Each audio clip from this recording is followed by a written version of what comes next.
Hi. Welcome to Someone Else's Movie, the podcast where an actor, writer, director, or nebulous industry figure gives a little love to a movie they didn't make.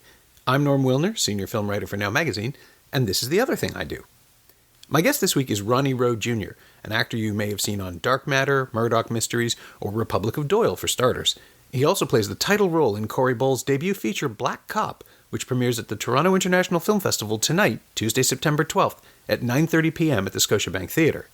Ronnie picked La Haine, the intense 1995 feature from actor-turned-writer-director Mathieu Kassovitz about three young friends played by Vincent Cassel, Hubert Koundé, and Saïd Taghmaoui, living in the same banlieue outside Paris, where social tensions are about to explode under pressures both internal and external. Shot in black and white with a strong sense of place and three magnetic leading actors, it exploded out of the Cannes Film Festival, picked up momentum at TIFF, and then rolled out into the world to make stars of Cassel and Taghmaoui and Mark Kassovitz as someone with a future behind the camera as interesting as the one he'd had in front of it. This is Someone Else's Movie. I mean, it's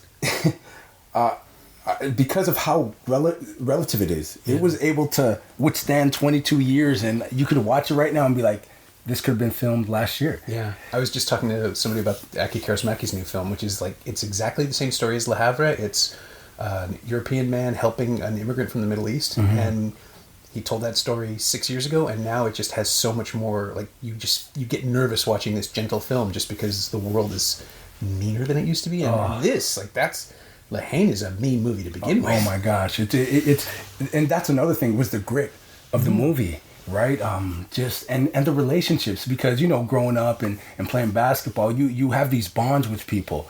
And then you got to see the transition of the bond throughout the movie, right? And how they got into the little bickering thing, and at the end.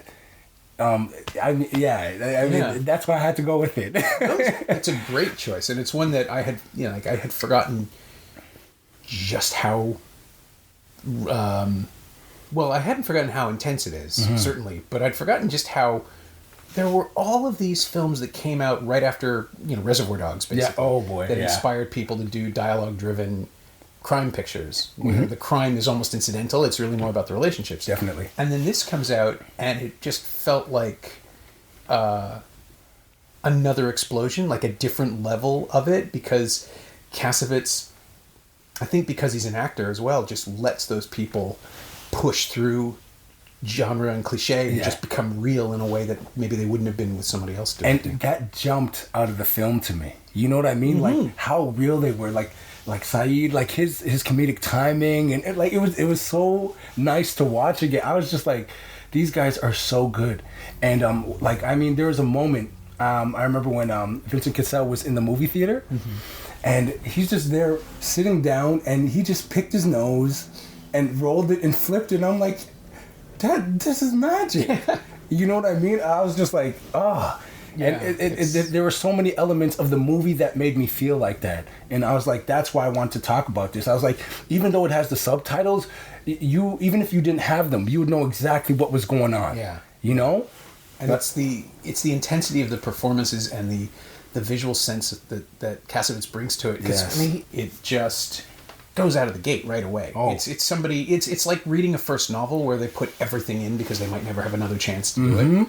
And you're just overwhelmed by the mise-en-scène and the immersion and the fact that you get to watch Vincent Cassel pick his nose, and it's like, that's a human moment that you never see in a movie. And then, also someone's being stabbed. Right? Like, there's just so much stuff that flies at you. It was great. And then also the music that he connected to the film. I thought it was so beautifully orchestrated, and especially because I like the hip hop culture is so, there's these underlying tones of message, and even with the F the police thing, when the DJ's just up there and how it resonates with young people. So watching that, I was just like, the music was speaking to me, and it was just so timely. It was just perfect. Like I enjoyed it so much. Well, what was your first experience of it? When did you first see it? It was actually because I was doing a short film, and the director was like, we were using references, and La Haine was the reference film. Okay. So I checked it out, and I was like, I'm like, wow. I'm like, this thing is crazy. So how old would you have been? Like, at what point did this enter your life? This, maybe about, I would say about 7 years ago. Okay. So it wasn't that long ago, but it was... But you're at the right point to see it. Oh my gosh, because I could really appreciate what was going on, you know? I mean, you know, as a black guy, sometimes you get profiled, you know what I mean? Yeah. And this had undertones that I could really relate to. And I really liked how I seen diversity in the film as well. Mm-hmm. Like, you had every aspect, or most aspects, you know? So I really appreciated that as well. It was... The textures of the cinematography, I mean... one of my favorite parts is when they're on the bridge and the shot pulls in and the background is just doing all this. It was doing like an Inception thing. And I was like, this is a 1995 film, you know? So he was definitely an innovator with a lot of things as well. Yeah, it's showy, but it all serves the film. Definitely. Just like the music, when you mentioned the club scene, everything that happens is designed to sort of push us into the context of it. Of like, we're in the space. This sounds so pretentious. We're in a space that feels absolutely real and absolutely cinematic at the same time. Yeah. Like, you're just dropped in, and we have to figure out where we are and who these people are and what they mean to each other, and also all of these other racial and economic and societal pressures that are just kind of ping-ponging back and forth throughout the entire film. And when they get resolved, it's not always positive. It's a you keep wanting them to solve the situation they're in, but they don't have a chance. Well, that's not where they're coming from. Right. Well, adding to that, like, because when they're in the art gallery, and they were trying to talk to the girls, and then they're just like, "Oh, you guys are like hoodlums or whatever," and just how that set them off. But stuff like that happens all the time, you know. So it the little sprinkles of moments that he put into the film were just fantastic. Yeah, it's somebody. Kassovitz is somebody who I keep underestimating, which sounds dumb because this movie is 22 years old and I know what he's capable of. Right? Yeah. But yeah, when he pulls out a stylistic moment, you just live in it. It isolates and preserves and yeah. I'm realized now I'm going through this movie in my head and I'm just thinking about the emotions. I'm not even thinking about the plot points. It's like I remember feeling. Oh, especially at the end and how we left it too, right? You didn't see it, but you're like. I'm like, it was so so heavy. It's so heavy, but I'm like, that's the stuff, and it's so funny because it reminds me of Black Hawk, of the film that we got into TIFF right now. Yeah, well, when you brought it up, it does. I haven't seen Black Hawk yet because it's not available for us apparently, but I'm sure I'm going to see it pretty soon. I hope so. But when based on what I know about it, it's like that echoes really distressingly closely that 20 years later this same stuff is still going on, and it's so crazy. We again, it's the relativeness of the story of what's being told. It's like, I mean, it's about a police officer that gets racially profiled and then says, you know what, I've had enough, and starts to profile the profiler. Okay. And I mean, it's that what if scenario. You know, I never want something like that to happen, but it's like, again, the purpose of the film is to just start a conversation and be like, well, yeah, what if that happened? You know, would it be taken the same way that some of these instances have been taken? So, it's very interesting. So it's like a dark mirror kind of situation into our own society, rather than an episode of Black Mirror, which that sounded like. Right. But it's, so you're in terms of the hypothetical of it, the what if of it, does it play like Haine doesn't play like a revenge fantasy or anything like that. No. So is it the same kind of tone or theme? I would say that it has a similar tones, and again, it's just when put into situations, it's like, what would you do? And it's after Black Cop gets profiled, he's like, well, you know, what am I doing? You know, like, so many people that look like me are experiencing this, and it's like, you know what, I'm gonna make them know how it feels for a second, and that's what starts the whirlwind on his little escapades, right. You know. So it's not an abuse of authority, but a redirection of it.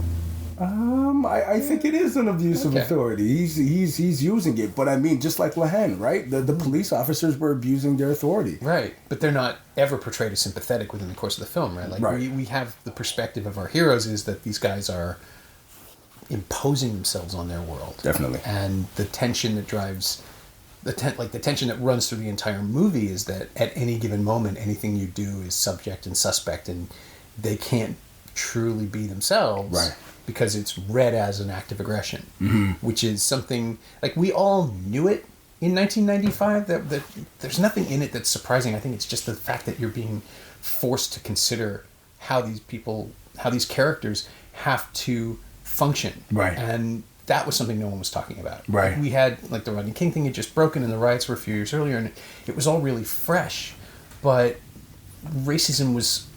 I was going to say was being dealt with, but it still is being dealt with in the abstract, right? Like, because nothing's changed. No. I was just reading something today where someone pointed out that the whole problem with this alt-right and the new Nazi thing is that they can argue that, oh, I'm not a Nazi, rather than stop being a Nazi. Right. Like you never get to the core of the problem, which is that there are Nazis.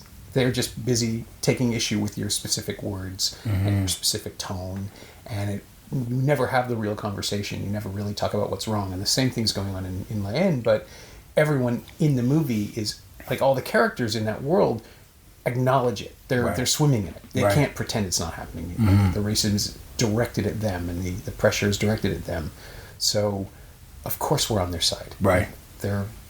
And I mean, within the Black Cop, the film, there are hints to really see how Black Cop is feeling as a human as well as a police officer, so you get both sides of that.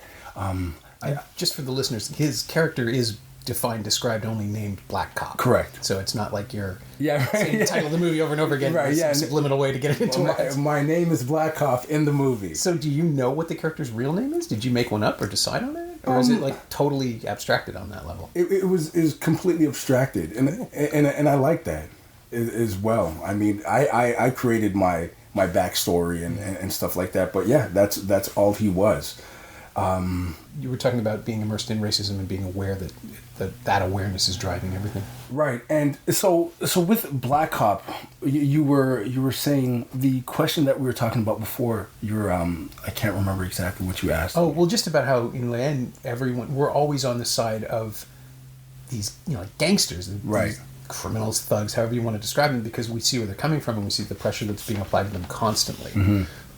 There's never a question that the police are their friends or that these authority figures are going to be helpful to them. And I think in terms of Black Cop, it's hard really think about it though. You have these black police officers that are seeing, people that look just like them get killed in cold blood essentially, and it's like, what is that person going through? Yeah. And that's exactly what it is. It's just like plopping you in the middle of that and being like, okay, well, this is the struggle that I feel some of these police officers are going through. It's like how can that be justified? Yeah. I always wonder about the situation of if you're a cop, if you're a black police officer in, say, Toronto, do you not know that this is happening? Are you actively denying it? Like, where do you have to be to operate in this world when you're part of it? And does it become like a hashtag not all white cops? Do you differentiate? Well, did you do that kind of research? Well, I have like an uncle that's a police officer, and I mean he's just like, I'm aware of the situation, but it's a brotherhood at the same time, So, and he has peers that are white and every other color, and I mean you have to look at it colorblind as a police officer, but there is a boiling point, you know what I mean, where it's just like, okay, enough is enough, and that's all this situation is saying, you know what if someone just actually hit that point and this is the result of it. So I just think it's an interesting take, and it was very interesting and fun to do. Yeah, I'm really curious to see where it goes. Yeah. Have you screened it for people? Like, has it been no, tested? It's a full-on world premiere. Yeah, cool. At home, so it's exciting. That's gonna be weird. Yeah. Yes. Yeah. Like, I mean, you're gonna have, if you have a red carpet, you're gonna have paid duty cops right out front. Yeah, and just like, hey guys, you can invite them in. Yeah, like, I hope hopefully they're not too mad at me, but I'm very excited. I think it's gonna be great. I think it's gonna be well received, but it will just start conversations, and that's what I'm hoping that it does. You know, and if people get upset, I think you have to go into deeper conversations or thought with why it's upsetting you. You know what I mean? I think it's people are able to empathize when they see somebody that looks like them go through something, and I think that's what this film will do. Yeah, I think the great thing about cinema too is that it lets you empathize with people who you have no connection to whatsoever. Like, I mean, again, Cassell, right? In Len is just somebody who I realize now I've pronounced the title like 6 different ways.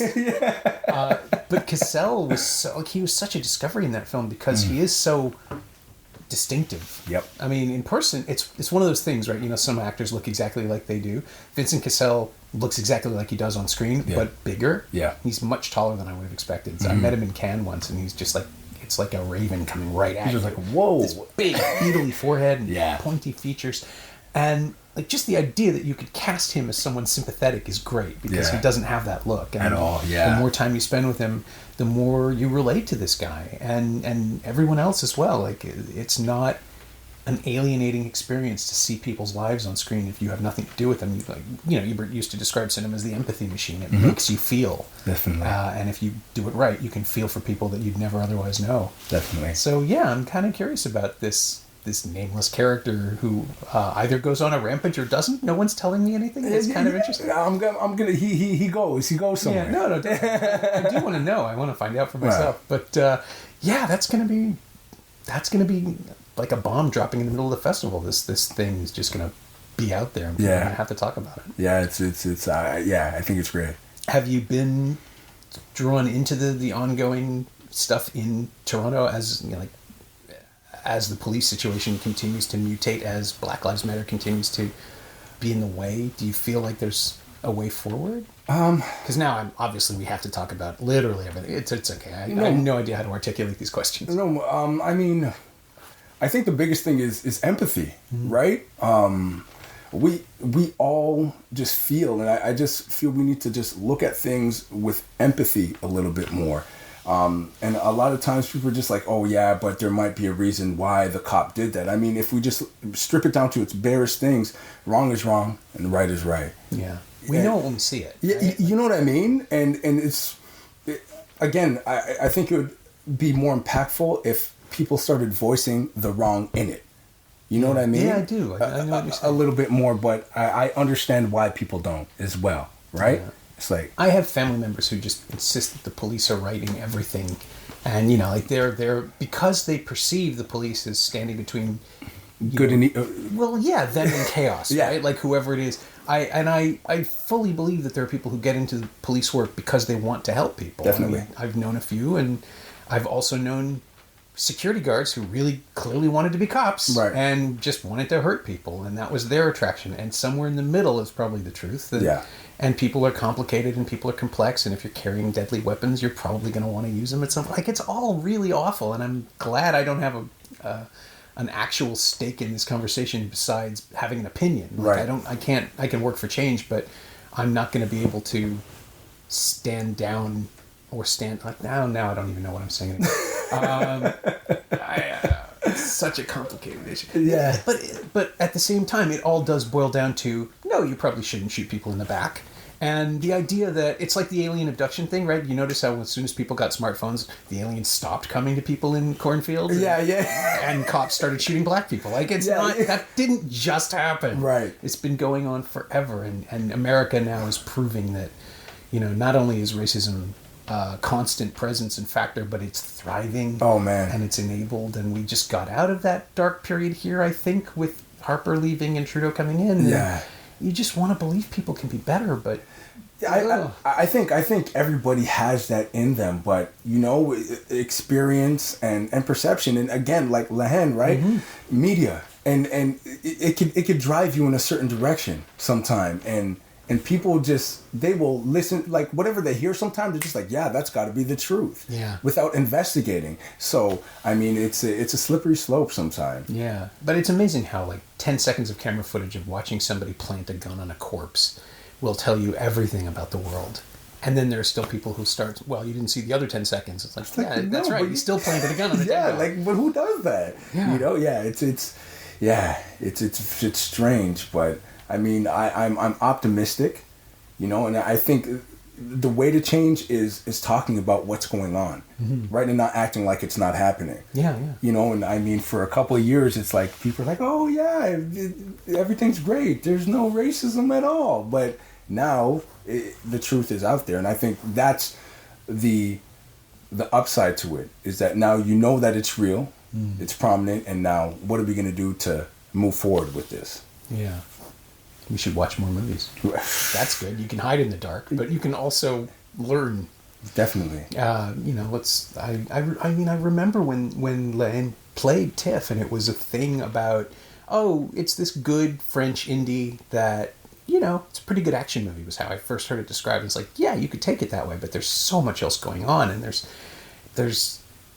you know, emotional weight, there's dramatic weight, there's sociological everything. Like, the world is in this movie if you pay attention, and it tells you everything about where France is going. And then, you know, now if you want to look at an action movie with social commentary, you get something like District 13, right? Which is just a pure action movie where the background is there to be explored if you think about it, and you understand why these people are acting the way they are and what's happening and what their values are. But also you have like a nuclear weapon in play and all that stuff. So you can fantasize it into a place where it's not a problem that can ever be addressed, because look, that's not our world. Right.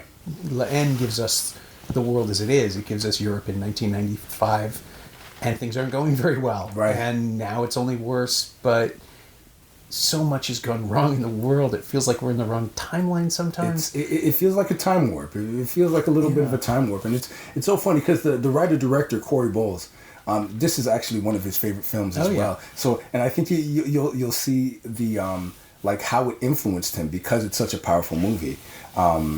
You'll definitely see how it resonated with him and how he projects Black Cop the movie. I'm really interested. Usually the final question on the podcast is what of this film have you incorporated, but you've already kind of addressed it. Okay, good. So you're living it. Is there one character you identify with more than the others? Or? In La Haine? Yeah. Oh, wow. I think personally, or... Yeah, just for your own... Well, in your first experience of watching the movie, what did you... Definitely Hubert. You know what I mean? He wanted to be the peacekeeper within everything until that emotional eruption happened where he was just like, man, really? Yeah. You know? It broke my heart, man. Yeah. No, that stuff's always great, because it is like, I think as an audience member, you're drawn to the person who's trying to make peace. Yeah. Even though conflict is what drives all cinema, right? Like, definitely. So you want to be on his side. But yeah, it is. It's heartbreaking to see everything just go away. Like, everything fall apart. But you did see the human in him, right? Because he had his flaws, right? He had those things. He was selling drugs. He was doing whatever. But, you know, he was trying to keep peace until he just hit that last thing. And I loved one of the main lines that stuck out to me in that film was, hate promotes hate. Yeah. You know, and he's the one that said it. And then he had to come in at the end, just in case people haven't seen the film. That's their problem. It's on Blu-ray. You guys can watch it. Yeah, but you know what I mean? Like, what he was pushed to. And that's what hate did.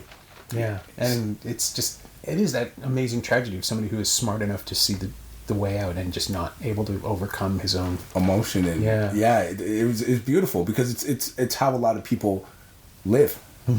So that's fantastic. Love it. I'm gonna watch it again. Oh, that's amazing. That's great. My thanks to Ronnie Rowe Jr., who'll be down at the Scotiabank Theatre tonight, September 12th, for the world premiere of Black Cop at 9:30 p.m. It's also screening Thursday, September 14th at 7 p.m. at the Scotiabank 11, and once more at 11:45 a.m. Sunday, September 17th at the Scotiabank 9. Rush tickets should be available for all three performances, even if they're technically sold out. You can find Ronnie on Twitter at Ronnie Rowe Jr., all one word and just JR, and you can find La Haine on Blu-ray and DVD in an excellent special edition from the Criterion Collection that includes an audio commentary by Mathieu Kassovitz and a really good retrospective documentary made 10 years after the film's release. It's also available on iTunes. As always, you can find me on Twitter at Norm Wilner and elsewhere on the internet at nowtoronto.com. You can also find this podcast on Twitter at Semcast, S-E-M-cast, and on the web at someoneelsesmovie.com. If you want to leave a review on Apple Podcasts or iTunes, that would be greatly appreciated. See how I'm using Apple Podcasts now? I should get points for that. Be good to your friends and don't set your neighborhood on fire, okay? Thanks for listening.